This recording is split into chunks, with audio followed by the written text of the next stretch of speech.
Hello everyone.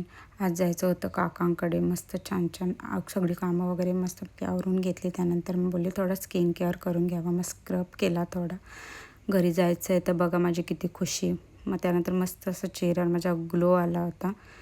किती बघा छान वाटतं आहे. त्यानंतर मग जेवणाची तयारी करायला घेतली आणि मग नंतर मम्मी आल्या शाळेतनं. मग आम्ही दोघीजणी पण जेवायला बसायचं. मग जेवणाची तयारी करायला घेतली.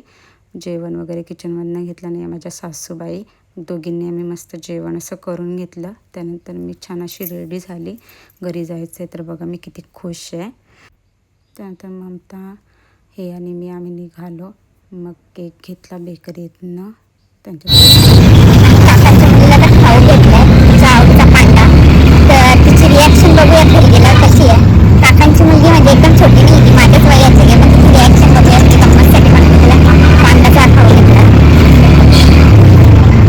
त्यानंतर मग आहूंना सांगितलं जरा शोरमा घ्या. तर ते शोरमा घ्यायला गेले आणि इथे बघा ममताची कशी मस्ती चालू आहे असे सेल्फी. मग आहू आले शोरमा घेऊन. मग त्यानंतर आम्ही आसनगाववरून निघालो. त्यानंतर संध्याकाळचा व्ह्यू बघा किती छान होता.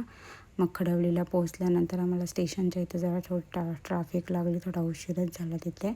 मग त्यानंतर 8 वाजता असं आम्ही पोहोचलो नानांकडे. आणि वैजूची रिॲक्शन बघा. तिला खाऊ दिल्यानंतर किती खुश झाले ते खाऊ बघून. त्यानंतर मग आम्ही असे सगळे बसलो होतो. कॉर्नचाट आणि शेंगा खात. असा गेला माझा आजचा दिवस. Bye bye.